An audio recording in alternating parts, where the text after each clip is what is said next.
Olá, se você não me conhece, eu sou Fabiana Rossi, sou psicopedagoga e psicanalista e, sobretudo, sou mãe. Uma das nossas maiores habilitações, treinamento, capacitação intensa, na verdade. E hoje eu queria falar para vocês sobre a ansiedade das nossas crianças, porque eu tenho recebido toda semana, uma queixa sobre a ansiedade dos nossos pequeninos neste momento. Estamos agora em tempo de quarentena ainda, as crianças estão em casa, mas isso é uma realidade.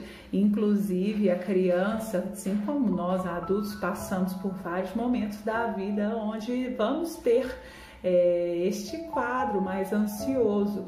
E como eu já disse, eu tirei uma semana inteira aí falando muito sobre ansiedade para nós adultos.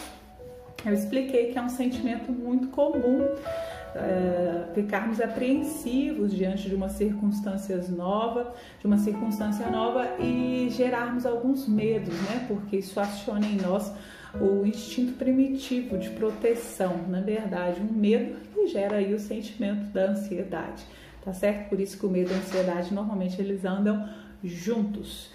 E temos vivido por motivos óbvios que se explica quadros ansiosos das nossas crianças. Então, o primeiro ponto não é algo incomum, é natural, nós enquanto seres humanos devemos sentir mais ansiosos neste momento. E eu quero falar nesse ponto da criança para te orientar, te dar dicas de como lidar nesse momento. Primeiro, a criança mais madura, criança maior, ela já consegue falar, expressar mais que ela está ansiosa, né? Eu tenho uma criança de 8 anos, 8 para 9 anos. É muito comum eu escutar ela falando, tô muito ansiosa hoje. Então, eles já conseguem fazer essa avaliação. Então, bom, já fica bem mais fácil. Então, o que você tem que fazer? Conversar com ela, escutar a sua criança, escutar qual é o seu medo, né? Fala sobre isso pra mim, me conta, por que você tá sentindo assim? Normalmente eles falam, não sabe, mas depois que você continua conversando e perguntando, eles vão ficar refletindo e vão começar a encontrar suas respostas. Então, é o caminho do diálogo. Não menosprezar os medos, né? Por que você tá ansioso? Vai acabar chegando em algum medo. Não menosprezar esse medo. Tá bom? Por mais que para você ele possa ser fácil de ser superado, a gente não pode menosprezar, tá? Então dá valor, entendi. E aí, como que a gente pode resolver isso? Então, você vai junto com seu filho, sua filha, encontrar alternativas, estratégias para lidar com estes medos, para superar esses medos, para lidar com aquele sentimento ansioso neste momento, tá bom? Então, com a criança mais velha fica mais fácil, vai demandar da sua atenção, né? Um pouquinho da sua sabedoria para ajudá-lo a vencer, a superar esse momento, tá?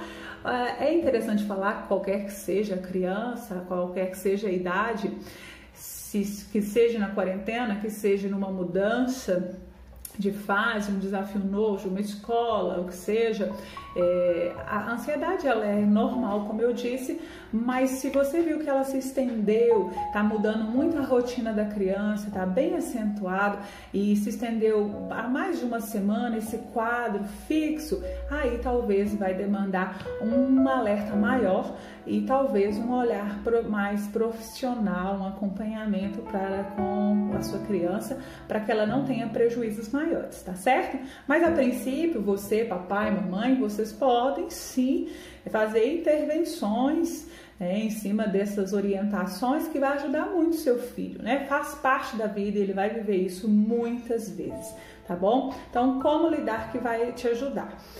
As crianças pequenas, por outro lado, já não é tão fácil de diagnosticar. Algumas mamães são mais sensíveis a isso, então elas conseguem perceber, mas nem todas, tá? Porque a criança ela já não sabe falar. Então, algumas dicas para as crianças menores seria: minha criança ela está mais irritada, mais chorosa, acima da média. Quantas vezes eu vi minhas filhas pequenas e a gente fica irritado porque tá dando trabalho, aquele dia dando trabalho, né? E você esquece de fazer uma análise. E muitas vezes eu me vi assim, parando, peraí, o que está acontecendo?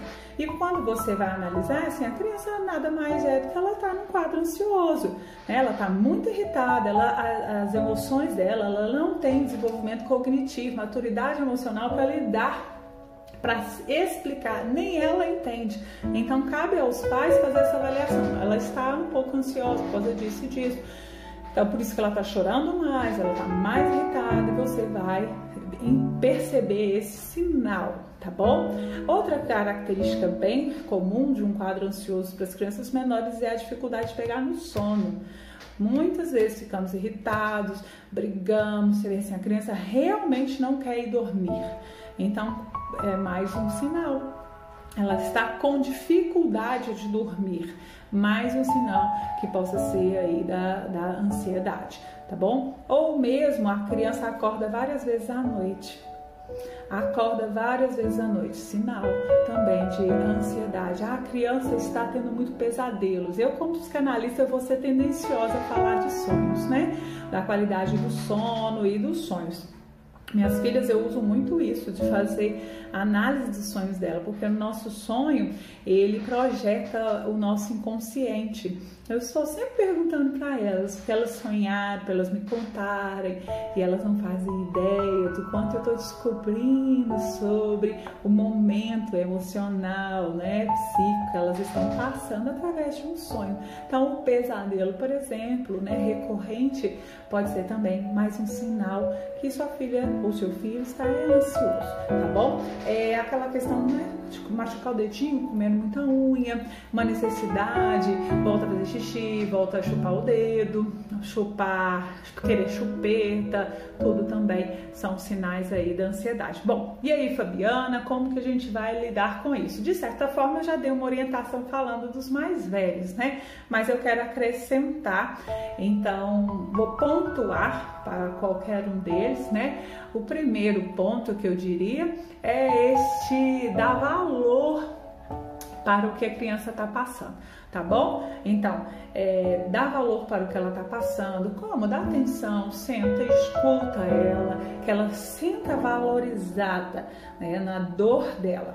Esse é o primeiro ponto. Segundo ponto, não menospreze o medo, que você pode estar dando atenção, mas falar, ih, menino, isso não é nada não, para de se preocupar com isso. Isso é menosprezar o medo que a criança tem naquele momento. Então vamos dizer, ela tá nessa quarentena, ela tá com medo de ir à rua. Você chamou ela para andar de bicicleta porque precisa tomar um sol, né? Dar uma volta ali na rua rapidinho. E a criança tá com medo de ir com medo de pegar doença. Da mesma maneira, podemos falar que ela tem medo de tirar o sangue, fazer exame de sangue, ir ao dentista, qualquer outra coisa, né?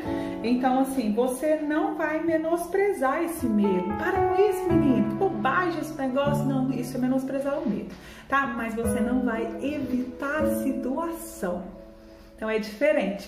Não estou menosprezando o seu medo, mas eu não evito a situação.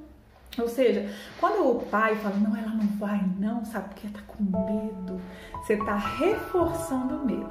Seu filho, sua filha vai fazer a seguinte leitura: eu tenho razão de ter medo, a tal ponto, porque se minha mãe, ela está dizendo que realmente eu tenho esse motivo, então eu reforço o medo do meu filho e minha filha. Então eu não menosprezo o medo, mas não evito a situação e dou o valor ali ao medo, ao sentimento, à atenção e escuto. Então nessa hora de escutar, como eu já tinha dito, eu vou criar estratégias. Como vamos lidar com isso? Como que eu vou lidar com isso? Aí eu diria a segunda questão, que é você explorar a situação. Explorar a situação. Como? Fabiana, como eu vou fazer isso? Você vai o seguinte, ela tem medo de ir ao dentista. Tá bom, você não menospreza, valoriza o sentimento, mas você explora a situação. Por que você vai ao dentista? Qual a importância de você ir ao dentista? O que você acha? Será que é importante para você? Entende? Então, esses são os pontos de explorar. Você vai explorar a situação até que a criança perceba a importância dela fazer isso. E ela mesma vai começar a colocar na balança e fazer a escolha mais acertada, tá bom? Com a sua ajuda, isso dá super certo, tá? Bom, e a outra maneira que você vai diminuir evitar de falar sobre algo a se fazer com muita antecedência.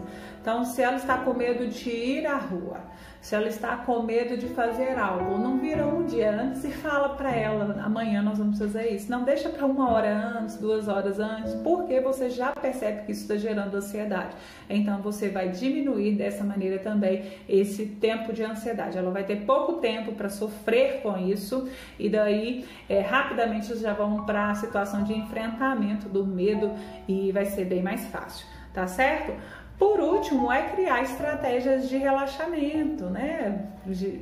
Atividades para relaxar, técnicas mesmo, o respirar fundo, né? Que a gente aprende desde novo, super científico, essas técnicas, né? Fazer uma técnica de respiração, relaxar, música, enfim, tem uma série de coisas aí na internet que você pode procurar e fazer algumas técnicas de relaxamento e além de atividades, né, que tire o foco da ansiedade, tá bom? Fica as dicas aí, vamos lá, procurando a nossa saúde, a saúde dos nossos filhos, tá certo? Psicoanalisando em ação.